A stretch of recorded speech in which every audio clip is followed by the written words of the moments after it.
โดยท่านเจ้าคุณพระราชวชิระบัณฑิตพระอาจารย์มหาประนอมธรรมลังการโรอาจารย์ใหญ่ฝ่ายบาลีศึกษาของวัดท่ามะโอท่านมีความรู้ความสามารถแล้วก็จะได้นำพวกเราเนี่ยให้เข้ามาศึกษาเรียนรู้เรื่องพระพุทธศาสนาในแง่มุมต่างๆซึ่งเมื่อวานนี้ท่านก็ได้ปรารภถึงหน้าที่อุบาสกอุบาสิกา5 ข้อไปแล้วใครที่ฟังรายการเมื่อวานก็จะทราบดีทีนี้ต่อแต่นี้ไปเนี่ยท่านก็จะได้พูดถึงเรื่องวินัยพระสงฆ์ที่ควรรู้หรือน่ารู้ซึ่งพวกเราที่เป็นคฤหัสถ์ญาติโยมส่วนมากก็ยังไม่รู้เมื่อไม่รู้วินัยสงฆ์ปฏิบัติต่อพระสงฆ์ก็ไม่ถูกต้องบางคนก็ปฏิบัติผิดไปเลยก็มีแล้วยึดถือกันแบบนั้นว่าถูกนี่คือสิ่งที่กำลังเป็นอยู่เพราะฉะนั้นในวันนี้เราจะได้มาศึกษาเรียนรู้เรื่องวินัยพระสงฆ์กันในมุมมองของท่านเจ้าคุณพระราชวชิระบัณฑิตท่านจะมองพวกเราชาวพุทธที่เป็นคฤหัสถ์ญาติโยมอย่างไรแล้วท่านก็นำเอาพระวินัยที่ถูกต้องของพระสงฆ์เนี่ยมาชี้แจงแสดงอธิบายความให้เราได้ฟังอย่างไรเราจะได้รู้อย่างถูกต้องว่าที่เราปฏิบัติต่อพระสงฆ์อยู่ทุกวันเนี้ยเราปฏิบัติถูกต้องไหมและถ้าไม่ถูกต้องแล้วเนี่ยต้องปฏิบัติอย่างไรเดี๋ยววันนี้ท่านเจ้าคุณจะมาแจ้งมาบอกให้พวกเราได้ทราบก่อนอื่นต้องขออนุโมทนาบุญกับญาติโยมที่ฟังรายการคดีโลกคดีธรรมจากสถานีวิทยุพระพุทธศาสนาแห่งชาติประจำจังหวัด101คลื่นวัดบ้านปลาคูน FM 104.50 เมกะเฮิรตซ์ฟังอยู่บ้านดงเปือยตำบลกุดขาคีมอำเภอรัตนบุรีจังหวัดสุรินทร์แน่นอนมีสถานีเดียวที่ออกรายการคดีโลกคดีธรรมอยู่ตอนนี้คือสถานีวิทยุพระพุทธศาสนาแห่งชาติประจำจังหวัด101ในจังหวัด101นะโยมไม่ใช่หมายถึงจังหวัดอื่นคุณโยมได้ร่วมบุญบูรณปฏิสังขรณ์เสนาสนะวัดมหาธาตุเข้ามาเป็นจำนวนเงิน 1,000 บาทนั่นก็คืออนุโมทนาบุญกับคุณพ่อสวัสดิ์คุณแม่ศูนย์คุณนามอยู่ที่บ้านดงเปือยตำบลกุดขาคีมอำเภอรัตนบุรีจังหวัดสุรินทร์ได้ฟังรายการเมื่อวันที่17 สิงหาคมพระพุทธศักราช 2564 ที่ผ่านมานี้เองโทรศัพท์เข้ามาร่วมทำบุญ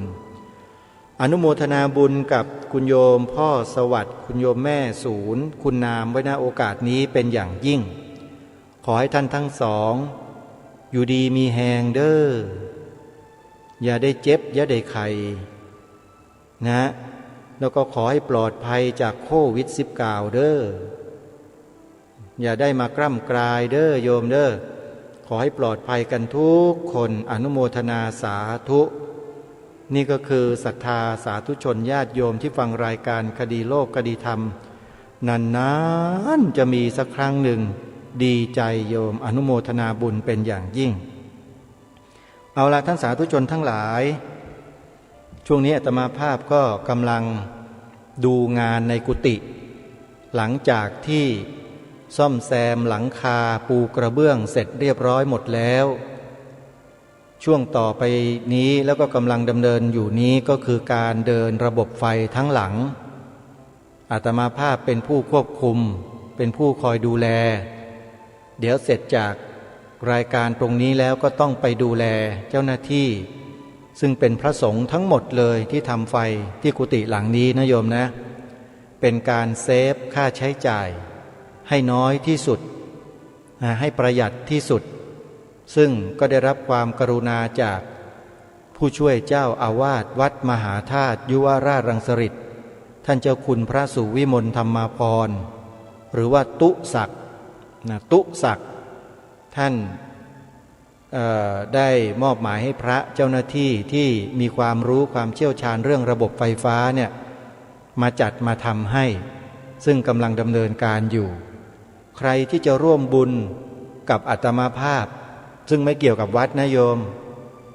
ใครจะร่วมบุญกับอาตมาภาพเพื่อช่วยดำเนินการในการจัดตั้งระบบไฟฟ้าอะไรต่างๆเหล่านี้ก็ทำบุญกันมาได้ตามกำลังศรัทธาแล้วทำโยมถ้าไม่ศรัทธาอย่าฝืนทำเพราะมันจะได้บุญน้อยมากจะทำอะไรต้องมีศรัทธาก่อนศรัทธาแล้วก็ต้องประกอบด้วยปัญญาบุญจะบริบูรณ์มากอนุโมทนาบุญด้วยนะโยมนะใครจะร่วมทำบุญโยมสามารถโอนปัจจัยเข้ามาได้ที่ธนาคารไทยพาณิชย์สาขาบางลำพูเลขบัญชี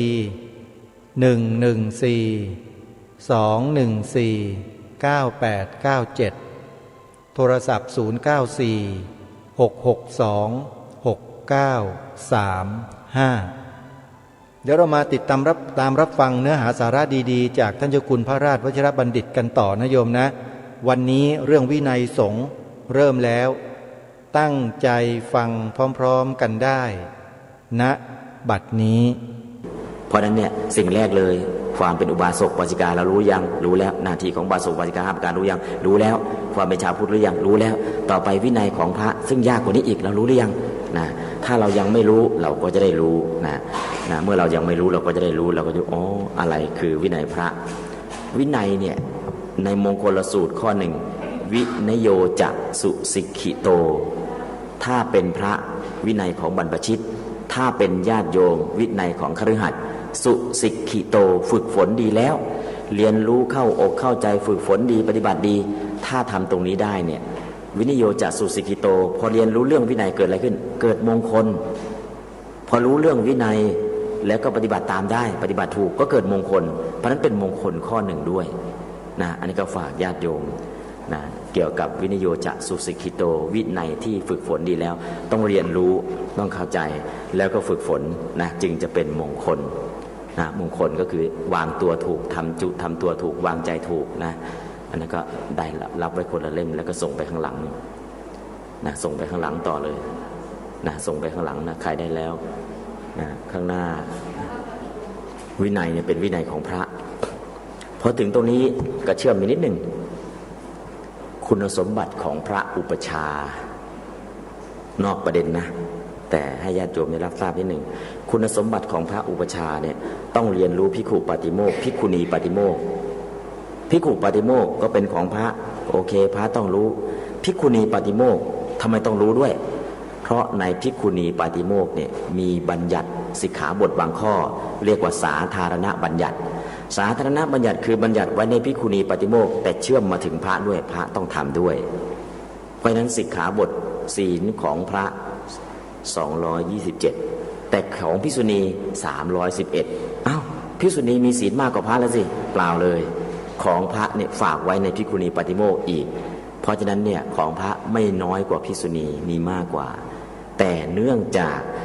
บัญญัติไว้ในภิกขุณีปาติโมกข์แล้วก็เชื่อมมาถึงพระด้วยเรียกว่าสาธารณบัญญัติเพราะฉะนั้นเวลาพระจะเป็นอุปชาได้ต้องทรงจำได้ทั้งภิกขุปาติโมกข์และภิกขุณีปาติโมกข์เพราะฉะนั้นภิกขุณีปัจจุบันไม่มีก็จริงแต่พระต้องเรียนภิกขุณีปาติโมกข์เพื่อรู้ด้วยเพราะบัญญัติสิกขาบทหลายสิกขาบทเราอาจจะรู้แค่227แต่ที่เหลือจาก227อยู่ที่ไหนอยู่ในภิกขุณีปาติโมกข์เพราะนั้นพระต้องได้ด้วยถ้าไม่ได้คุณสมบัติของอุปชาก็ไม่สามารถเป็นได้ตามพระธรรมวินัยนะแต่อุปชาตามการแต่งตั้งก็เป็นได้นะแต่ตามพระธรรมวินัยเนี่ยเป็นไม่ได้ต้องได้ภิกขุปาติโมกข์ภิกขุณีปาติโมกข์ด้วยอันนี้ก็คือสิ่งที่เราต้องรู้ถ้าเรารู้แล้วเราก็มันเป็นอย่างนี้เองและปัจจุบันล่ะปัจจุบันนี้เนี่ย ภิกขุณีตามเถรวาทยังมีอยู่ได้ไหมฟันธงได้เลยภิกขุณีตามเถรวาทมีไม่ได้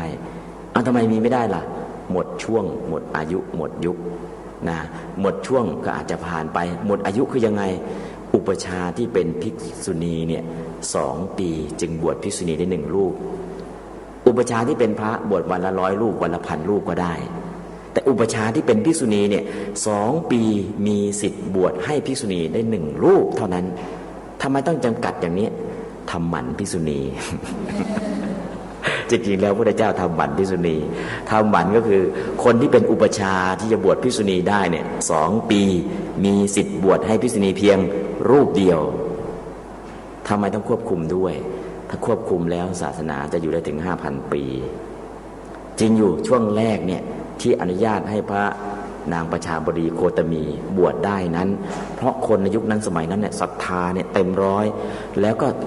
ชีวิตร่างกายไม่ห่วงไม่เสียดายเลยสละได้พุทธองค์ก็บอกว่าอย่าบวชเลยที่ไม่ให้บวชเนี่ยเป็นฆราวาสก็มีสิทธิ์ได้บรรลุ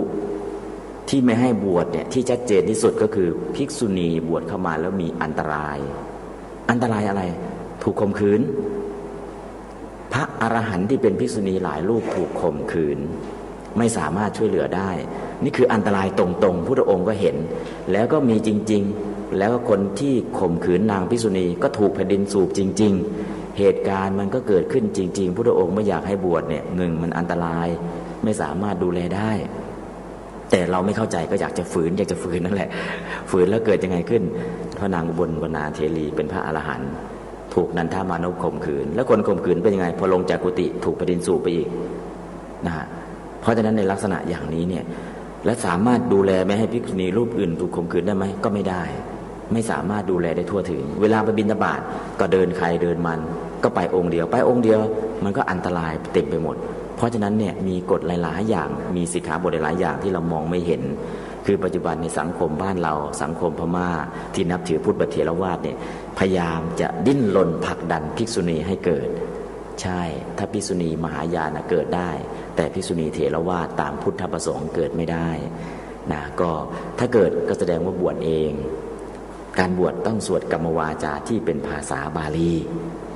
สวดกรรมวาจาที่เป็นภาษาบาลีและผู้จะบวชให้เนี่ยคุณสมบัติของอุปชาต้องได้ภิกขุปฏิโมกข์ต้องได้ภิกขุณีปฏิโมกข์และถามว่าปัจจุบันอุปชาองค์ไหนบ้างท่องภิกขุณีปฏิโมกข์ได้ถ้าท่านได้ท่านมีสิทธิ์ที่จะเป็นอุปชาตามพระธรรมวินัยมีสิทธิ์บวชให้ถ้าท่านไม่ได้ล่ะก็ไม่มีสิทธิ์บวชภิกษุณีต้องบวช2 ครั้งบวชอุปชาที่เป็นภิกษุณีและต้องมาบวชกับอุปชาที่เป็นพระภิกษุต้องบวช2 ครั้งจึงจะเป็นภิกษุณีจริงๆนะนั่นคือเหตุผลแต่ปัจจุบันบ้านเราอ้างสิทธิมนุษยชนสิทธิเสรีภาพของสตรีสิทธินั้นคุณมีสิทธิแต่คนที่มีสิทธิ์บวชให้คุณคือใครล่ะอุปชามันไม่มีและคุณจะเป็นภิกษุณีตามเถรวาทได้ไหมไม่ได้อันนี้คือสิ่งที่เราควรรู้วินัยของพระบางทีเราท่านก็เขาบวชตรงนู้นก็ได้นะไปบวชลังกามีแค่ศีล10ลังกาไม่มีภิกษุณีเรียกว่าทัสสะศีลมาตาศีลมาตาที่ลังกาคืออะไรไม่เป็นภิกษุณีมีแค่ศีล10แต่คนไทยไปบวชจากลังกาแล้วก็มาปฏิญาณตนว่าเป็นภิกษุณีแล้วก็มาทำจริงๆแล้วก็มาให้อาตมารับรองด้วยนั่นแหละ มาหาอาตมาหลายองค์ภิกษุณีให้อาตมายอมรับถ้าอาตมาประกาศยอมรับเมื่อไหร่เขาก็บอกว่ามีแบ็คกราวด์แต่อาตมาก็ให้ความรู้ให้ข้อมูลบอกก็ให้เหตุผลตรงๆนะแต่จริงแล้วนี่ภิกษุณีตามพุทธประสงค์หมดแล้วแต่ภิกษุณีตามมหายานเขาไม่ได้บวชด้วยกรรมวาจาที่เป็นภาษาบาลีเขาเรียกว่าโคตตะภิกษุณีโคตตะภิกษุณีคือมีแค่ชื่อโคตตะนี่แปลว่าชื่อโคตตะภิกษุณีเนี่ยเป็นได้คือเป็นในนามเป็นแค่ชื่อแต่ภิกษุณีจริงๆเป็นไม่ได้หมดนะถูกทำหมันด้วยวินัยบัญญัติคืออุปชา2 ปีจึงบวชให้ภิกษุณีได้1 รูปอันนั้นคือถูกทำหมันนะที่สาเหตุที่พระองค์ทำอย่างนี้เพราะสงสารผู้หญิง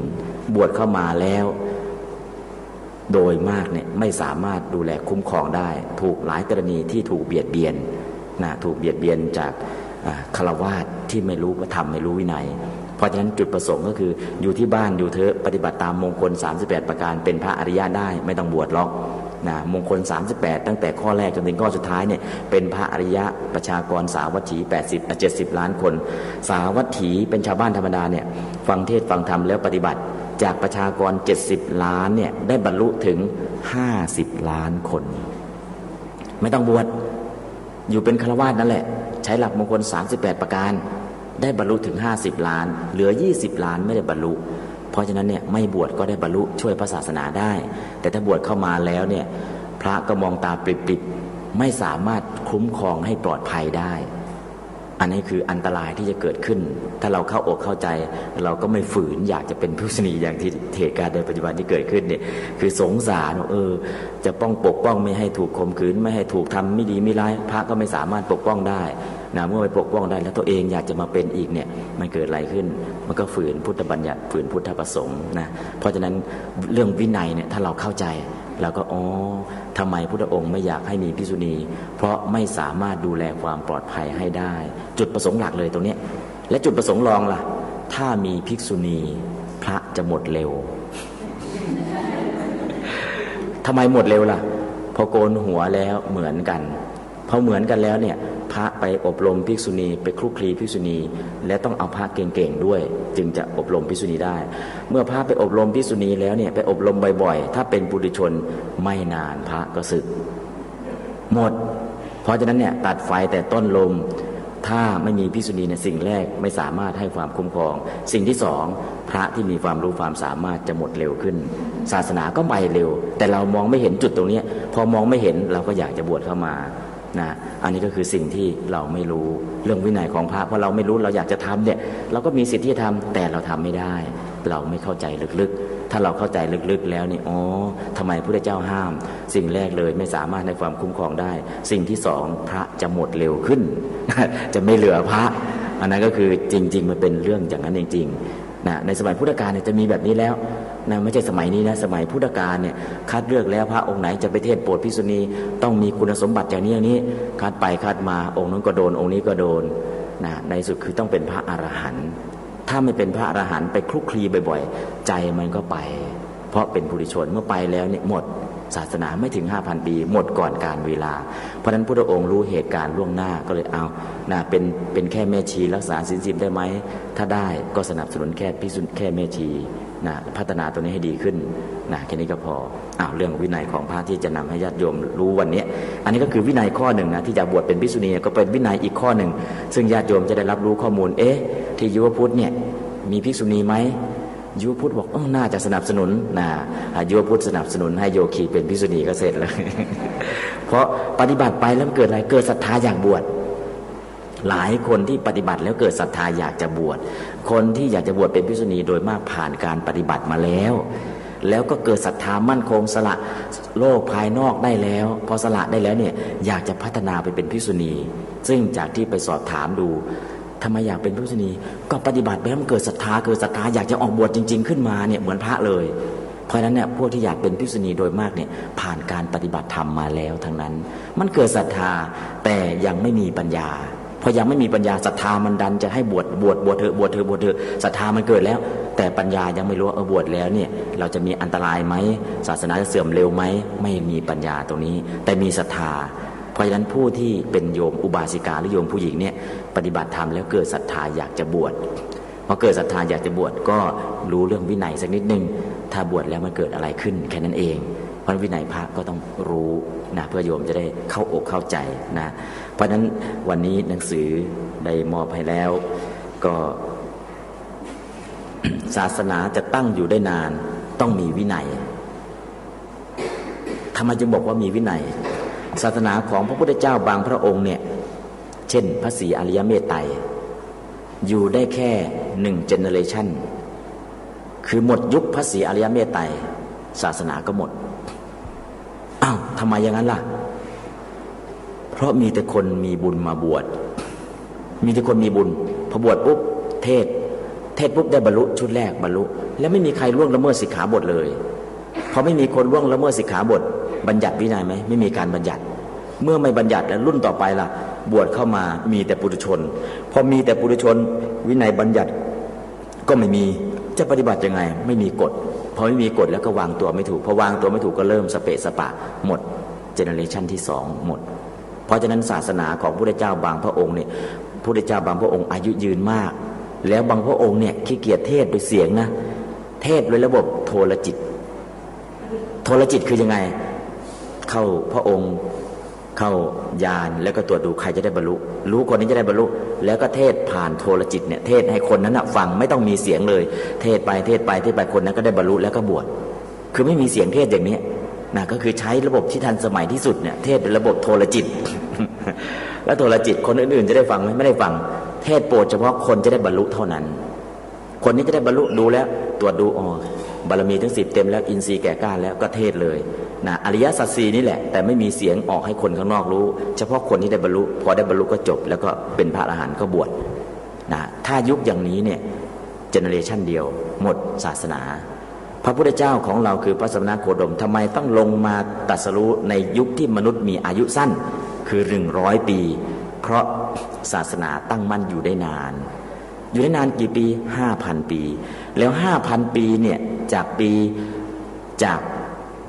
พุทธเจ้าตรัสรู้จนกระทั่งปัจจุบันเนี่ย 2,600 ปีแล้ว 2,600 ปีกี่ช่วงอายุคนละโยม26ช่วงแล้ว26ช่วงอายุคนเนี่ย1ช่วงเนี่ยไม่รู้กี่ล้าน1ช่วงไม่รู้กี่ล้านช่วงแรกๆเนี่ยมีหลายร้อยล้านหลายพันล้านที่ได้บรรลุช่วงที่2ไม่ได้บรรลุก็จริงแต่รู้ทานรู้ศีลรู้ภาวนารู้บารมีทั้ง10จนกระทั่งปัจจุบันเนี่ยอริยสัจทั้ง4ถึงเราจะไม่รู้ด้วยภาวนารู้ด้วยสุตตะเราก็ได้รู้มันนั้นสุตตะก็จะพัฒนาไปสู่จินตาพัฒนาไปสู่ภาวนาในที่สุดเพราะนั้นเรารู้อริยสัจ4ด้วยสุตตะมยปัญญาแล้วอนาคตเราได้บรรลุแน่นอนอันนี้คือจุดเริ่มต้นนะแต่ในยุคศาสนาอื่นเนี่ยไม่มีอย่างนี้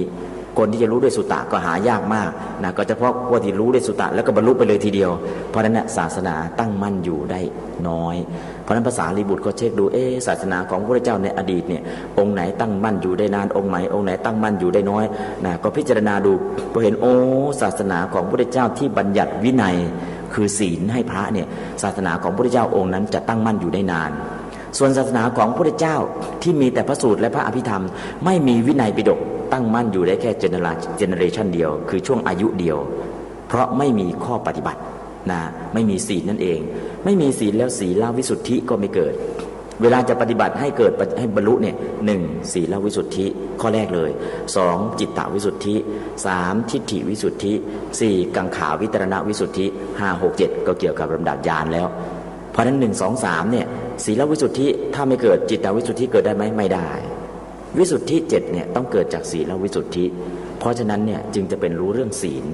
นะศีลนี่ต้องมีความสำคัญมากเพราะฉะนั้นพระเจ้าของเราทำไมต้องบัญญัติเกิดมาในช่วงที่มนุษย์มีกิเลสมากเป็นเหตุเป็นปัจจัยให้พระองค์ต้องบัญญัติสิกขาบทเพราะบางทีเราเห็นพระเทวทัตเราก็บอกพระเทวทัตเนี่ยแย่จริง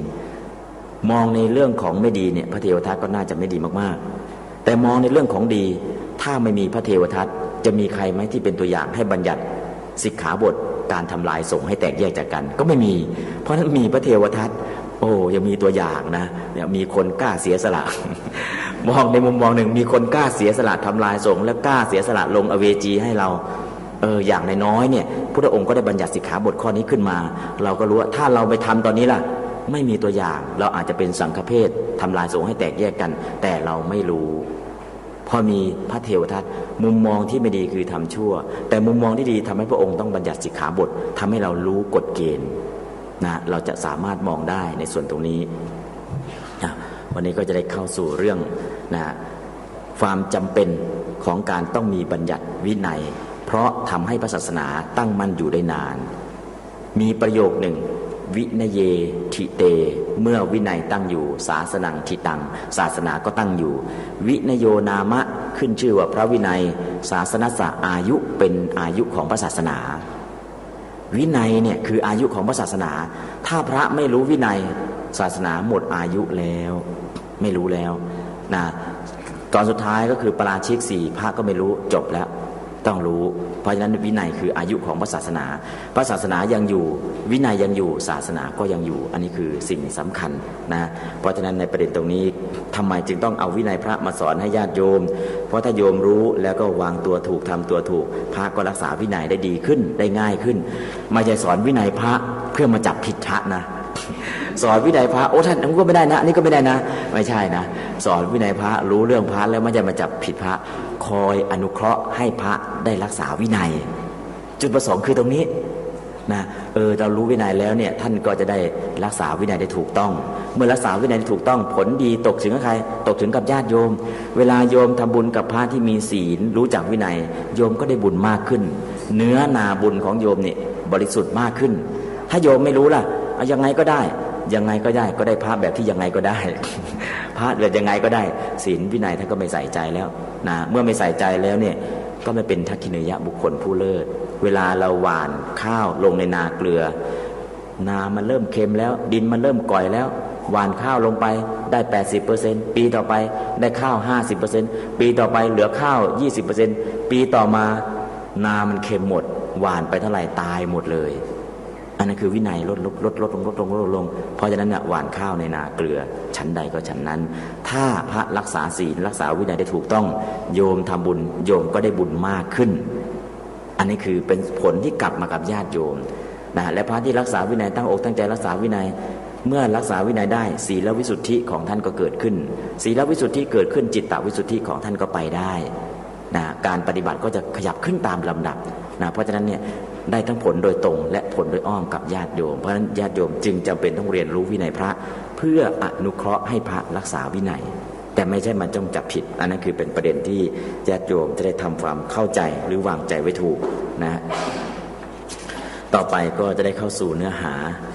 าที่จะนำญาติโยมเข้าสู่ในวันนี้ก็คือเรื่องของการประเคนเลยหัวข้อแรกเลยนะเข้าสู่การประเคนพระการประเคนคือการที่น้อมถวายสิ่งของแก่พระถ้าเปิดดูหนังสือก็หน้าที่6เลยนะโยมนะการประเคนทำไมต้องเกี่ยวกับการประเคนโยมเข้าไปหาพระก็อาจจะถวายวัตถุสิ่งของนะเป็นเรื่องใกล้ตัวในชีวิตประจำวันเนี่ยโยมต้องประเคนของพระบ่อยนะทำไมต้องประเคนอย่างนู้นอย่างนี้และการประเคนนั้นนะมีกี่อย่างอะไรบ้างนะอันนี้ก็คือเรื่องของการประเคนการประเคนก็คือปัจจุบันเนี่ยเอาความเห็นส่วนตัวใส่เข้าไปไม่ได้เอาพระไตรปิฎกเอาอัตถกถาฎีกามาใส่ในการประเคนคือบอกต่อๆกันมาเช่นประเคนเสร็จห้ามแตะนะถ้าแตะไม่ได้เลยพอประเคนเสร็จไล่ให้โยมหนีไปไกลๆจริงๆไม่ใช่และโยมปัจจุบันเนี่ยของมันเต็มโต๊ะขี้เกียจประเคนแตะชนกันถามว่าชนกันได้ไหมชนได้แต่พระฉันไม่ได้เอาชนกันชนได้แต่มันไม่ได้องค์ประเคนเมื่อไม่ได้องค์ประเคนล่ะฉันไปก็เป็นอาบัติทุกคำข้าวเพราะฉะนั้นเนี่ยจริงๆนะต้องยกทั้งโต๊ะไหวไหมถ้ายกไหวก็ยกประเคนได้ถ้ายกไหวนะถ้ายกไหวยกประเคนได้แต่ถ้ายกไม่ไหวก็ยกทีละชิ้นยกเสร็จแล้วโยมจับได้ไหมจับได้ยกเสร็จแล้วโยมขยับไปตรงนู้นหน่อยโยมก็ช่วยขยับได้อันนั้นคือการประเคนนะที่บางที่ประเคนหนึ่งไม่ยกแตะเอาประเด็นแรกนะเพราะฉะนั้นรายการแตะเนี่ยก็ต่อไปก็งดรายการแตะยกถ้ายก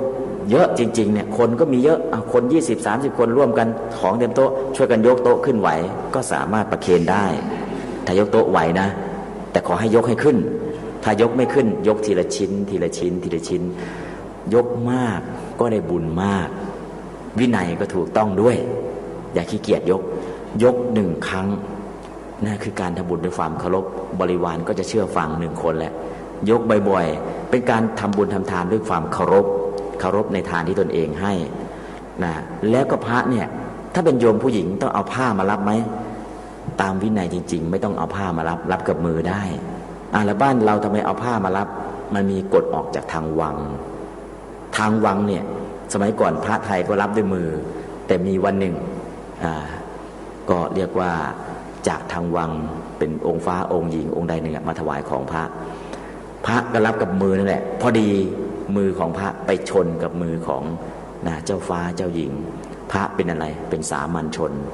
มือของพระเป็นสามัญชนไปถูกต้องกับเจ้าฟ้าเจ้าหญิงตามกฎมนเทียนบานก็ต้องตัดมือแต่เป็นมือใครมือพระตัดไม่ได้อีก ทำยังไงล่ะก็เจ้าฟ้าเจ้าหญิงมาประเคนแล้วเนี่ยก็เผอิญของมันหนักหรืออาจจะลื่นไปมือไปชนมือพระนะตามกฎมนเทียนบานเนี่ยมือสามัญชนกับเจ้าฟ้าเจ้าหญิงถูกต้องตัดต้องถูกตัดก็มีวิธีการแก้ให้โดยการที่ถ้างั้นถ้าเป็นโยมผู้หญิงมารับพระช่วยเอาผ้ารับประเคนก็แล้วกันจะได้ป้องกันไม่ให้ชนไม่ให้ถูกอีกพระไทยก็เลยมีผ้ารับประเคนสำหรับโยมอุบาสิกาป้องกันไว้ก่อนนะป้องกันไว้ก่อนอันนี้ได้ไหมได้รับด้วยผ้าก็ดีนะป้องกันไม่ให้ถูกนะแต่ถ้ารับด้วยมือได้ไหมได้ตามวินัยถูกได้แต่อย่าให้มือชนกันกับถูกกันก็แล้วกันอันนี้คือวิธีการถ้าเราเข้าใจตรงนี้ปุ๊บไม่ผ้าต่างประเทศรับด้วยมือทำไมผ้าไทยต้องรับด้วยผ้ามีกฎออกจากทางวังออกมาอันนี้ก็คือเราต้องทราบกฎที่มาที่ไปบางทีไปถวายพระพม่าก็รับกับมือไปถวายพระลังกาก็รับกับมือเป็นเถรวาทเหมือนกันเนี่ยทำไมไม่เหมือนกันล่ะเราก็สงสัยอันนี้ประเพณีไทยกับประเพณีพุทธที่เป็นเถรวาทเราก็จะได้เข้าอกเข้าใจถ้าเป็นพระไทยในอยู่ประเทศไทยเนี่ยท่านเอาผ้ามารับเพื่อป้องกันไม่ให้ถูกกับมือบางทีมันพลาดขึ้นมาได้แต่พลาดแล้วเนี่ยถ้าเป็นโยนชาวบ้านก็ไม่มีปัญหาถ้าเป็นจากในวังเนี่ยถือว่ามือของสามัญชนกับทางในวังถูกกันเนี่ยพระต้องถูกตัดมือถ้าจะทำอย่างนั้นก็ทำไม่ได้ก็ดีที่สุดก็คือเอาผ้ารับประเคนก็เลยมีผ้ารับประเคนเฉพาะพระสงฆ์ไทยโยมจะได้เข้าอกเข้าใจพระไทยทำไมเอาผ้ามารับประเคนมันมีกฎจากในวังเข้ามาแต่ตามวินัยล่ะตอนที่นางสุชาดาเอาข้าวมาทุบปายาตไปถวายพุทธเจ้ารับยังไงโยมพุทธเจ้าก็รับจากมือนางสุชาดาเลยภาพวาดทุกชนิดก็รับจากมือทั้งหมดไม่ได้มีผ้าประเคนที่ไหนหรอกอันนั้นคือตามวินัยจริงๆรับได้และอีกอย่างหนึ่งคนไทยที่อยู่ต่างประเทศถวายของพระไม่ยอมรับกับมือหาว่าดูถูก คนไทยที่อยู่ต่างประเทศไม่พอใจเป็นอย่างยิ่งพระรับกับมือไม่ให้เกียรติเขาเลยความรู้สึกของคนไทยที่เป็นอุบาสิกาซึ่งไม่รู้วัฒนธรรมที่เกิดในเมืองไทยเนี่ยเขาไปอยู่ต่างประเทศนานถวายของกับมือพระไม่รับกับมือรู้สึกไม่พอใจถวายพระพม่าพระก็รับถวายพระลังกาก็รับแต่พอมาถึงถวายพระไทยด้วยกันพระไทยไม่ยอมรับไม่ให้เกียรติโยมคนไทยเลยคนไทยที่อยู่ต่างประเทศเนี่ยรู้สึกอย่างนี้ขึ้นมาอันนี้เหตุการณ์ในปัจจุบันแต่เขาก็ไม่รู้เหตุการณ์ทั้งสองเหตุการณ์ตามพระวินัยรับได้อีกเหตุการณ์หนึ่งมันเหตุการณ์ที่เกิดขึ้นในเมืองไทยมือของพระไปชนกับมือของเจ้าฟ้าเจ้าหญิงเข้าก็กฎมนเทียนบานมีอยู่ถ้าเข้าใจทั้งสองอย่างปุ๊บเขาก็จะไม่เกิดอคติเพราะฉะนั้นตรงนี้ให้ญาติโยมเกิดความเข้าอกเข้าใจถ้าพระที่เป็นเถรวาทนอกจากประเทศไทยเนี่ยรับของด้วยมือบริการได้ตามวินัยไม่ผิดแต่ตามกฎของประเทศไทยมีกฎมนเทียนบานเข้ามาเกี่ยวข้องต้องรับด้วยผ้าอันนี้คือวิธีการรับถึงจะรับด้วยผ้าก็จริงพระท่านเอาผ้ายาวๆยื่นให้เงี้ยไม่ได้โยมจะรับด้วยผ้าก็จริงแต่ต้องอยู่ในหัตถบาทหัตถะเนี่ยแปลว่ามือบาทแปลว่าบ่วงแห่งมือก็คืออยู่ในลักษณะศอกหนึ่งเนี่ยคืออย่าไกลเกินศอกหนึ่งเวลาจะประเคนหัตถะเนี่ยแปลว่ามือหรือศอกปาสะหรือบาทเนี่ยบอยไม้สระอาสอเสือหัตถบาทตัวนี้แปลว่าบ่วงหรือคืบหรือมือเพราะฉะนั้นก็คือเวลาประเคนเนี่ย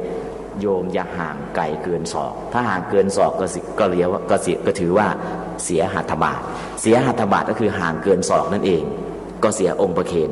เพราะฉะนั้นถ้าใกล้เกินกว่านี้ล่ะก็ไม่ได้ไกลเกินกว่านี้ล่ะก็ไม่ได้ก็อยู่ประมาณนั้นนะโยมถึงพระจะรับด้วยมือโยมมันก็มาใกล้ๆแล้วก็มาประเคนให้ได้หัตถบาทใกล้ๆอย่าไกลเกินบางทีว่าโอ๊ยกลัวโยมจะถูกเอาผ้ารับประเคนยาวเป็นศอกเนี่ย ถ้าอย่างนี้ก็ไม่ได้องค์ประเคนประเคนไม่ได้ผิดวินัยต้องอยู่ในหัตถบาทถึงจะรับด้วยผ้ารับด้วยมือได้ไหมได้อันนี้คือวิธีการหนึ่งเราเข้าใจและสองถ้ารับเสร็จแล้วเนี่ยมันจะเสียองค์ประเคนเสียยังไงบ้างตรงนี้ก็บอกไว้นะโยมหนังสือหน้าที่การประเคนเนี่ยการประเคนมูลเหตุที่พุทธเจ้าภิกษุรูปหนึ่งมีปกติถือของทุกอย่างเป็นผ้าบางสกุลอาศัยในป่าท่านไม่ต้องการรับอาหารที่ชาวบ้านถวายถืออาหารเครื่องเส้นเจ้าตามป่าช้าบ้างตามโคนไม้บ้างตามธรรมเนียม ฉันเองครับบ้านก็พากันเพ่งโทษฉะไหนภิกษุจึงเอาอาหารเครื่องเส้นเจ้าของพวกเราไปฉันเองเราภิกษุนี้อ้วนนะบางทีอาจจะฉันเนื้อมนุษย์เป็นก็เป็นได้ภิกษุสุริยินชาวบ้านเพ่งโทษติเตียนได้นำเนื้อฟาร์มไปทูลผู้มีพระภาคเจ้าแล้วก็บัญญัติสิกขาอันภิกษุใดกลืนกินอาหารที่เขายังไม่ได้ประเคนให้ล่วงลำคอเว้นแต่น้ำและไม้ชำระฟันเป็นปาจิตตีคือต้องมีการคือบางทีแล้วเนี่ยของเครื่องเส้นเจ้าก็คือของที่ชาวบ้านเขาสละแล้วสละให้เทพเจ้าสละอะไรบูชาแล้วพระก็เนี่ยของก็ทิ้งแล้วบางองค์เนี่ยคือไม่อยากไปยุ่งกับชาวบ้านจะฉันยังไงก็แล้วแต่ไม่อยากยุ่งกับชาวบ้านคืออยากมีชีวิตอย่างอิสระที่สุดจีวรก็ไปชักผ้าบางสกุลเอาของก็เอาของที่เขาทิ้งแล้วถามว่าท่านอยู่อย่างนั้นอยู่ได้ไหมอยู่ได้นะบางองค์ท่านอยู่ได้เมื่ออยู่ได้แล้วเนี่ยเอาอย่างองค์เนี่ยไปเอาเครื่องเส้นนะเครื่องเส้นเจ้าต่างๆเขาทำพลีกรรมแก่เทวตาพลีนะทำของเครื่องเส้นต่างๆเนี่ยนะก็ไปเอาเก็บของนั้นมาฉันมันก็เป็นเหตุเป็นปัจจัยทำให้ชาวบ้านติเตียนนะแล้วก็มีการประเคนมีการที่จะให้ประเคนขึ้นมาแล้วของที่ประเคนนั้นเนี่ยยกเว้นอะไรบ้างน้ำใสๆน้ำดื่มน้ำเปล่าเนี่ยไม่ต้องประเคนก็ได้ถ้าน้ำปานะอย่างนี้ล่ะต้องประเคนถือว่าเป็นน้ำอัฐบาลอัตภานะต้องประเคนถ้าน้ำเปล่า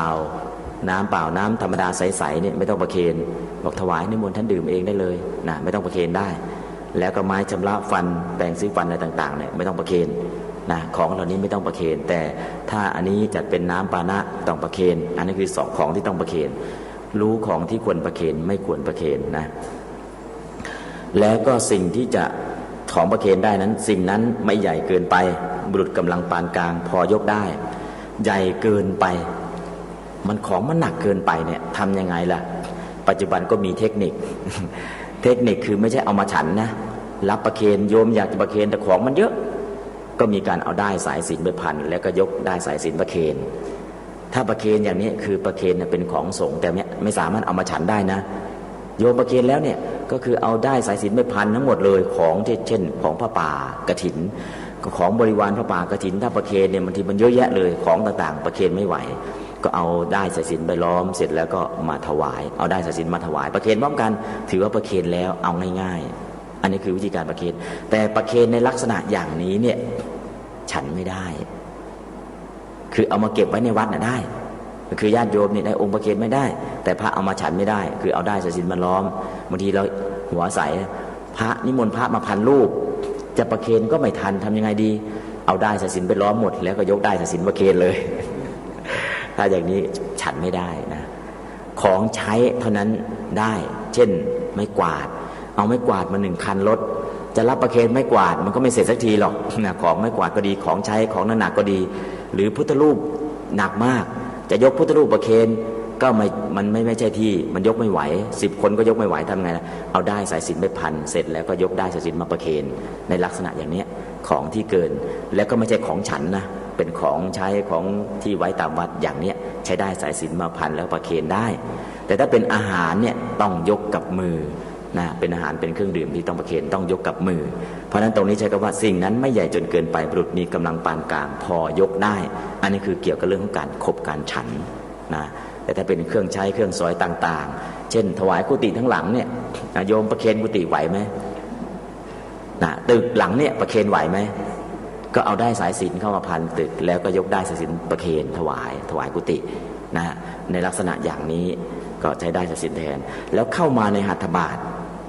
ทก็คือ1 ศอก 1 แขนอย่าให้ห่างเกิน1 ศอก 1 แขนจากที่ท่านนั่งเนี่ยห่างจากตัวท่านนั่งไป1 ศอกอันนี้คือ1 หัตถบาทนะเรายุหัตถบาทนิมนต์พระไปนั่งหัตถบาทนิมนต์พระเข้าไปในงานบวชไปนั่งหัตถบาทคือนั่งใกล้ๆกัน1 ศอก 1 ศอกแต่ละองค์เพื่ออะไรนะเพื่อเป็นคณะปูรกะรับให้ผู้ที่จะเข้ามาในศาสนาใหม่ๆคือพระบวชใหม่เนี่ยเป็นพระรับเข้ามาในหมู่นะเป็นการนั่งต้อนรับนะเป็นพิธีกรรมสงฆ์นั่งหัตถบาทอันนี้คือเวลาประเคนเนี่ยให้อยู่ในหัตถบาทใช้คำเดียวกันนั่นแหละหัตถะเนี่ยแปลว่ามือหรือศอกบาทเนี่ยแปลว่าบ่วง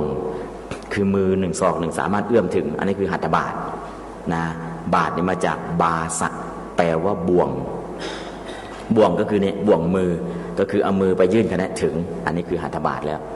นะอันนี้คือคำศัพท์หัตถะเนี่ยแปลว่าศอกก็ได้มือก็ได้แขนก็ได้บาทเนี่ยแปลว่าบ่วงคือในช่วงนี้มือถึงแล้วก็น้อมเข้ามาถวาย น้อมก็มีอาการน้อมเข้ามาถวายอันนี้คือคุณสมบัติข้อที่สองข้อที่สามผู้ประเคนเป็นเทวดาก็ได้เป็นมนุษย์ก็ได้หรือสัตว์ดิรัจฉานก็ได้สัตว์ดิรัจฉานเช่นสุนัขมาประเคนอาหารได้ไหมได้ลิงมาประเคนอาหารได้ไหมได้ช้างมาประเคนอาหารได้ไหมได้พระเจ้าไปอยู่ในป่าใครมาประเคนอาหารลิงช้างทั้งลิงทั้งช้างมาประเคนนะอันนี้ก็สัตว์ดิรัจฉานก็สามารถประเคนอาหารได้มีผู้ให้นั่นเองให้เป็นก็ให้ได้ปัจจุบันก็มีวัดบางวัด ให้สุนัขมาประเคนเป็นไม่ได้หรือก็ฝึกเอาไว้มีวัดมีบางองค์นะมีโยมเอาสุนัขมาถวายตัวใหญ่ๆก็ให้สุนัขเนี่ยถือปิ่นโตถือตะกร้าตามพระสุนัขก็ทำหน้าที่เขาคือพอสอนเสร็จแล้วเนี่ยหนึ่งแรงเขาดีสองเขาทำได้แรงดีแล้วก็ทำได้แล้วถามว่าองค์ประเคนครบไหมก็ครบนะก็คือครบองค์ประเคนเพราะฉะนั้นผู้ประเคนเนี่ยอาจจะเป็นนักยักษ์ก็ได้เป็นนาคก็ได้เป็นสัตว์ดิรัจฉานเป็นเทวดาก็ได้เป็นลิงก็ได้นะถ้ามาประเคนเนี่ยประเคนได้ทั้งนั้นแหละนะนี่คือผู้ประเคนแต่ปัจจุบันก็โดยมากจะเป็นมนุษย์นะเทวดาเนี่ยอาจจะไม่ค่อยมีนะสัตว์ดิรัจฉานก็หายากแต่ก็พอมีอยู่และภิกษุผู้รับประเคนสิ่งของนั้นด้วยกายคือรับด้วยมือของตนหรือของเนื่องด้วยกายคือเอาผ้ารับถ้ากายคือรับกับมือของเนื่องด้วยกายก็คือใช้ผ้ารับเพราะฉะนั้นเวลาเราประเคนเนี่ยเช่นจัดงานวิสาขาโลกงานวิสาขะจัด